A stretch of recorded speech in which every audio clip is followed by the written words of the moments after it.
산소를 운반하고 또 적혈구를 성장시키는 데 필요한 철은 다음과 같이 흡수됩니다. 소장에서 철이 흡수되는 과정 안에서는 이와 같이 산화된 철보다는 환원된 철이 훨씬 더 흡수가 용이합니다. 그래서 아스코르빈산의 도움을 받아서 환원철로 전환이 된 다음에 소화관 상피세포에 들어오게 되면 이와 같이 상피세포에 흡수되어서 아포페리틴과 결합을 해서 페리틴 형태가 됩니다. 페리틴을 저장철이라고 하지요. 그러면 이 저장철이 되어 있다가 헵시딘이라는 물질이 감소되면 이렇게 자유로워진 철이 혈액을 타고 돌기 시작을 합니다. 그래서 혈장 내에 아포트랜스페린과 결합을 해서 트랜스페린 형태가 되지요. 트랜스페린은 바로 이동철, 운반철이라고 합니다. 반대로 헵시딘이 증가된 상태로 유지가 된다면 상피세포의 철은 혈액으로 가지 않고 머물러 있다가 상피세포가 떨어져 나가게 되면 그때 함께 탈락이 되어서 대변으로 배설이 될 수 있습니다. 자, 이와 같이 흡수된 철의 운반, 아까 말한 대로 트랜스페린 되어서 다시 필요로 하는 곳으로 이동을 합니다. 간으로 가거나 골수로 가거나 근육으로 가거나 혹은 탐식세포와 함께 만나게 됩니다. 간으로 간 트랜스페린, 즉 이 안의 철은 다시 페리틴 형태로 저장이 됩니다. 간에 저장이 되거나 혹은 골수로 운반된 철은 다시 혈색소, 즉 헤모글로빈을 만드는 데 사용이 되게 됩니다. 근육으로 간 철은 근육에서 산소를 사용할 때 필요로 하는 미오글로빈이라는 물질을 만드는데 이 철이 사용이 됩니다. 자, 이때 헵시딘을 살펴볼게요. 헵시딘이란 간에서 만들어지는 단백질입니다. 그래서 저장되어 있는 철이 혈액으로 나오는 것을 방해하는 역할을 하기 때문에 실제 혈액 중에 철이 많으면 필요로 하지 않죠. 그래서 이때는 헵시딘이 많이 만들어져서 철을 저장하게 만들어주고 반대로 혈중에 철이 감소하면 헵시딘이 적게 만들어져서 혈중에 철의 함량을 높여주는 기능을 하는 그러한 특징을 갖게 됩니다.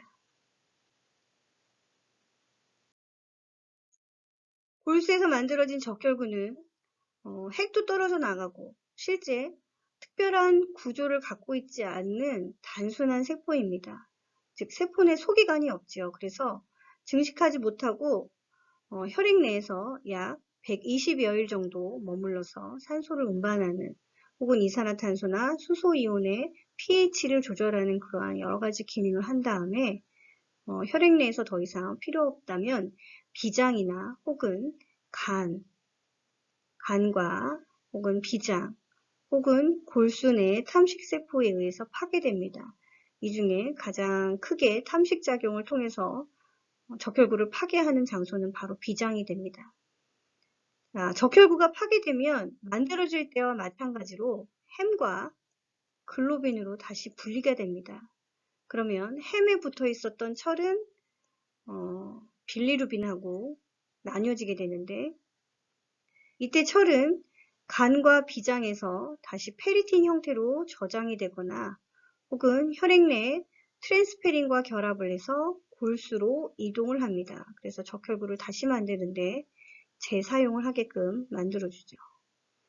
자, 햄에서 떨어져 나간 철 말고 햄의 일부 물질이 빌리버딘 그리고 빌리루빈이라는 물질로 변화됩니다. 이 빌리루빈은 담즙을 만드는 데 사용되는 담즙 색소입니다.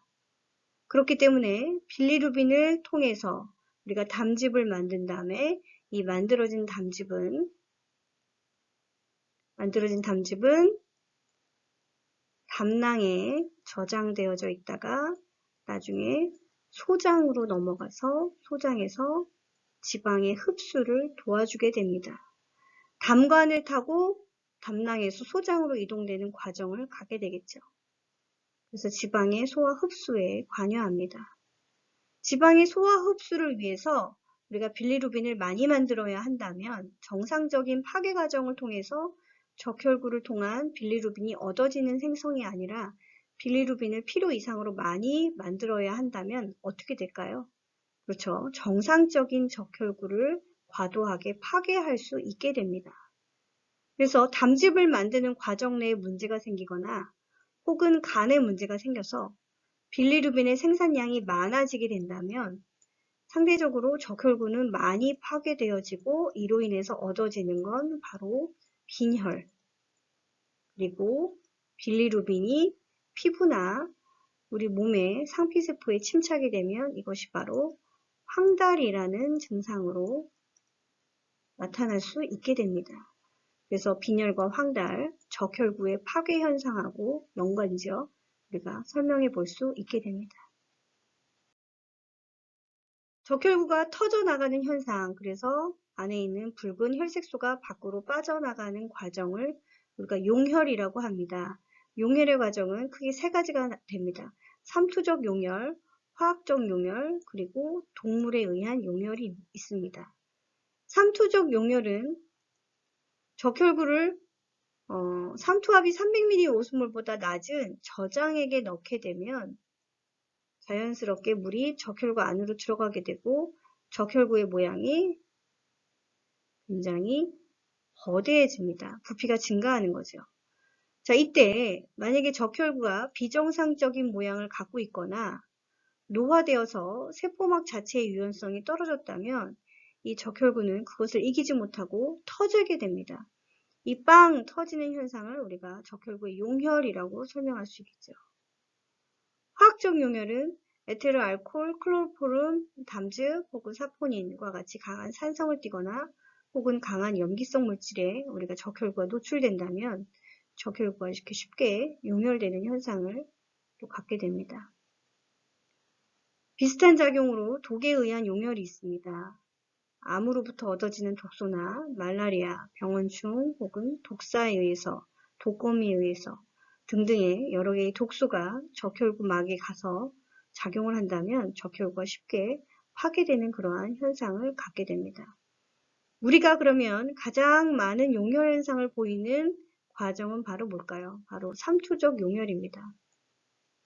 삼투적 용혈을 통해서 우리 몸에서는 굉장히 많은 적혈구가 파괴되어지고 있고 또한 적혈구의 막이 문제가 있거나 혹은 그의 모양이 비정상적일 경우에 삼투적 용혈이 쉽게 일어나는 그런 현상을 살펴볼 수가 있게 됩니다. 빈혈이란 적혈구가 감소되는 현상 혹은 혈색소의 함량이 감소되는 등의 여러 가지 원인으로 산소 운반 능력이 감소되는 것을 설명합니다. 원인으로는 크게 적혈구의 생성이 제대로 되지 않도록 생성 인자가 부족하거나 두 번째 골수의 생산 능력이 떨어지거나 출혈에 의해서 적혈구를 소실하거나 적혈구가 파괴되거나 마지막으로 신장에서 적혈구 조혈인자가 제대로 분비되지 않는 그러한 여러 가지 원인을 설명할 수 있게 됩니다. 먼저 철결핍성 빈혈이 있습니다. 철결핍성 빈혈은 말 그대로 혈색소의 구성 성분인 철이 부족한 경우입니다. 그러면 혈색소의 합성에 문제가 생겨서 우리가 빈혈을 초래하게 되겠죠.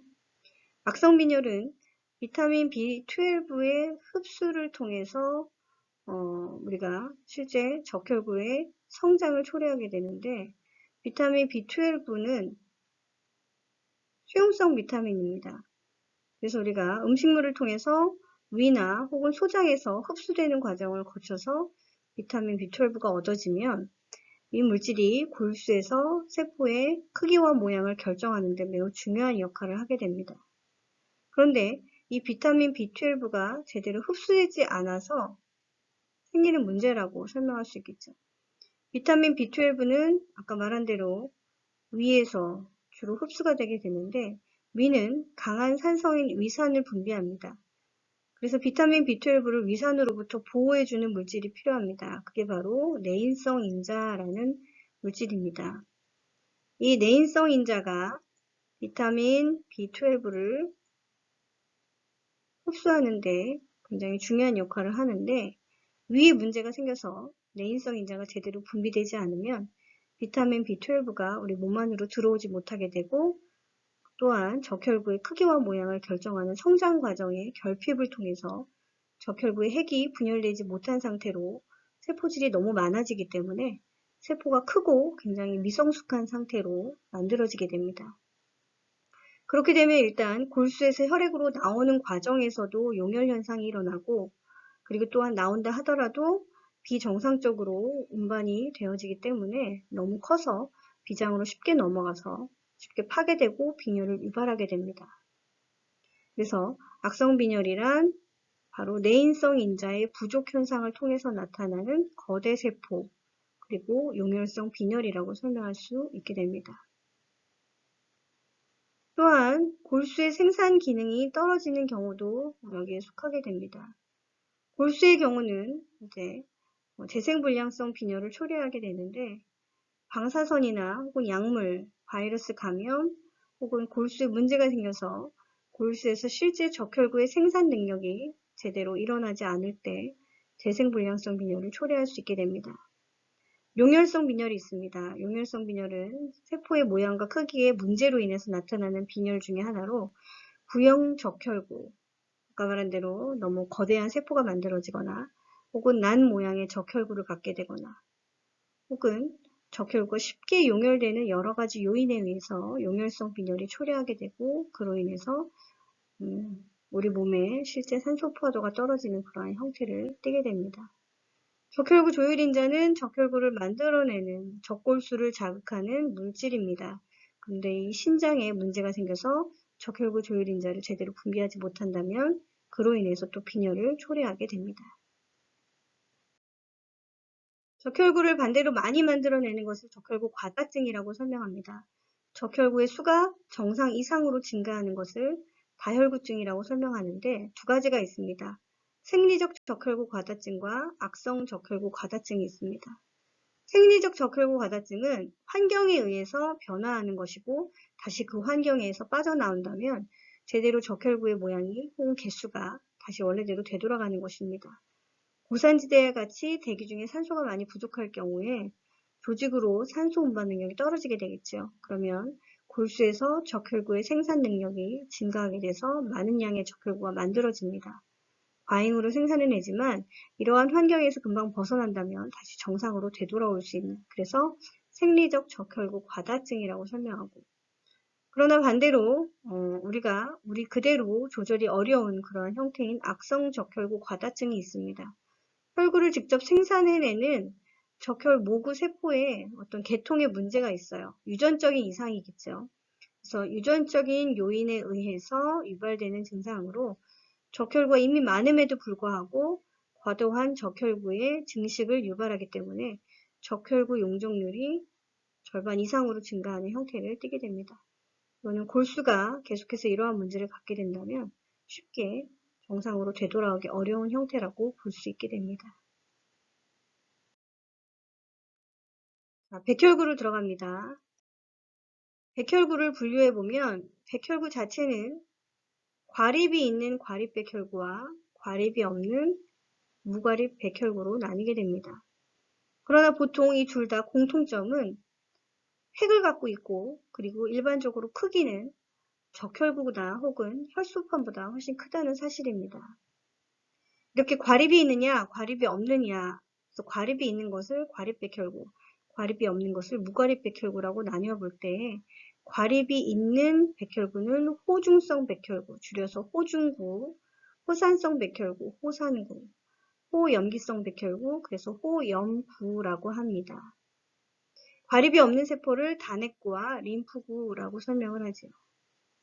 정상적인 백혈구의 수는 혈액 약 1 마이크로리터 안에, 즉 이제 이거를 면적으로 표현하면 1 세제곱미터 밀리미터 분의 약 4,000개에서 11,000개 정도를 갖게 되고, 그 중에 호중성 백혈구가 절반 이상을 차지하는, 그래서 가장 개수가 많은 세포로 분류하게 되고, 그 다음에는 림프구가 많은 개수, 퍼센테이지를 차지합니다. 자, 이 백혈구의 기능은 크게 분류를 하면 침입한 박테리아나 혹은 바이러스를 탐식하거나, 탐식. 두 번째는 항체를 통해서 침략자를 그대로 파괴하거나 혹은 비활성시키는 작용을 하는 게 바로 이 백혈구의 특징입니다. 강한 탐식작용을 하기 위해서는 바로 세포 내에 용해소체가 많아야 합니다.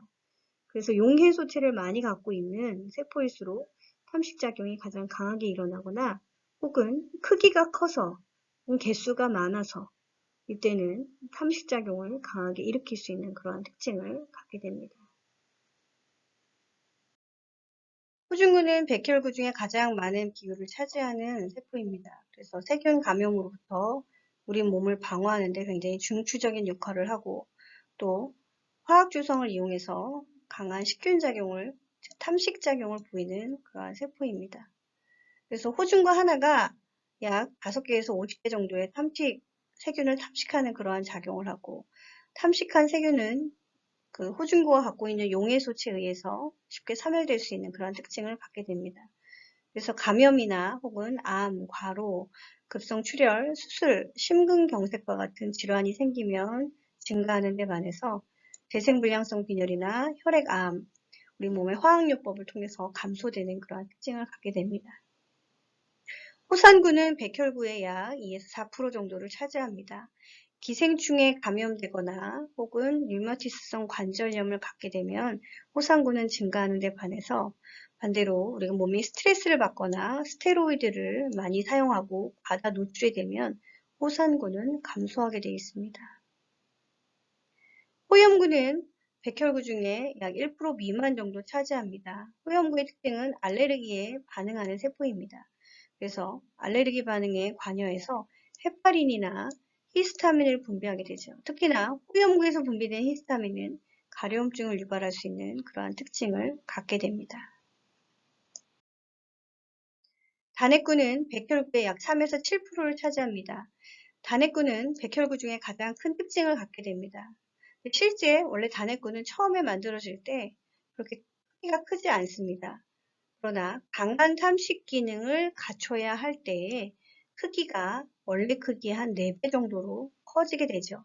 그래서 하나의 단핵구가 약 탐식작용을 할 수 있는 약 100개의 탐식 기능, 100개의 세포를 탐식작용을 하는 그런 강한 탐식작용을 하게 됩니다. 또한 얘는 조직으로부터 빠져나와서 대식세포가 되는 특징을 갖게 되기 때문에 실제 이동을 하기도 하고 고정적으로 한 자리에 머물러서 탐식 기능을 할 수 있는 그러한 특징을 갖게 됩니다.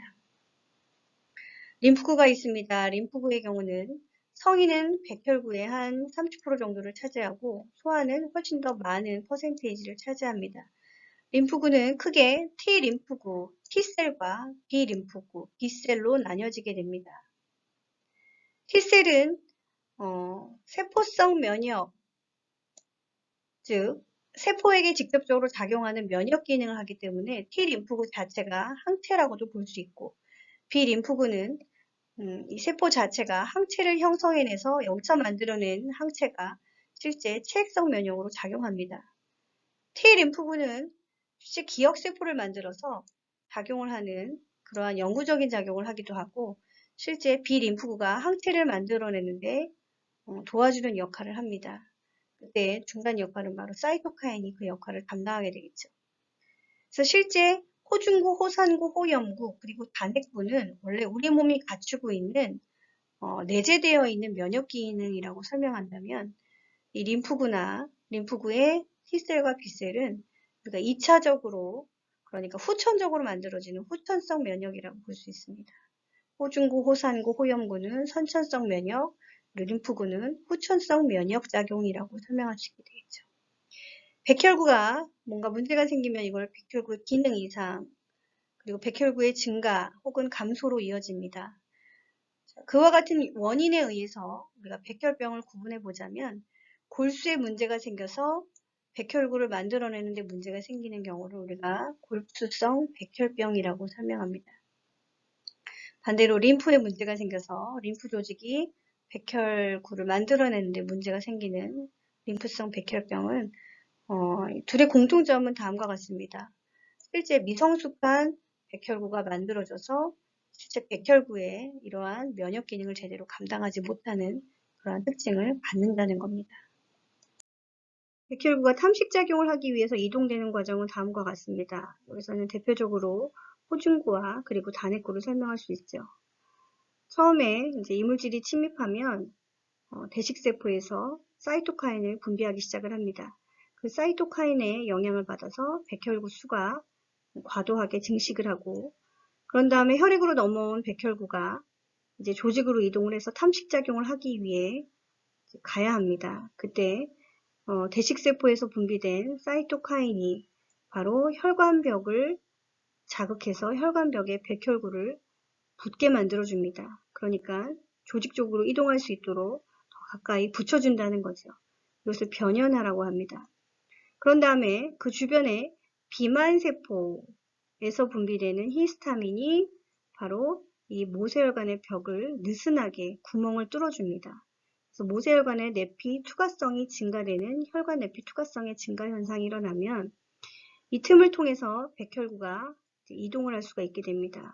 백혈구가 누출되죠. 이 누출된 백혈구는 느리게 아메바 운동을 통해서 백혈구 염증 부위를 통해 갑니다.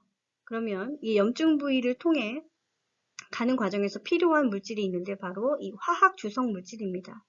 염증 부위에서부터 나온 물질입니다. 그래서 염증 반응을 일으키는 곳에서 분비되는 화학 물질, 즉 화학 주성 물질과 이 백혈구가 서로 친화력을 갖고 있기 때문에 이것을 쫓아가는 작용을 통해 백혈구가 염증 부위로 이동하게 됩니다. 그런 다음에 서로 친화력에 의해서 바인딩, 붙은 다음에는 강한 탐식작용을 통해서 호중구, 단핵구가 이제 들어온 세균을 잡아먹는 과정을 갖게 됩니다. 여러분들이 기억해야 될 게 있습니다. 백혈구 수가 일단 증가한다는 거, 변연화를 일으켜서 이 과정에서는 사이토카인이 그 작용을 한다는 거, 혈관의 내피 투과성을 증가시키는, 즉 구멍을 느슨하게 뚫어줘서 모세혈관을 통해 백혈구가 잘 들어올 수 있도록 투과성이 증가되는 과정은 히스타민이 관여한다는 겁니다. 아메바 운동을 통해서 화학주성을 쫓아가죠. 그래서 이 화학주성이 바로 유인하는 것처럼 보여져서 서로 만난 다음에는 탐식작용을 보이게 되는 순서를 갖게 됩니다.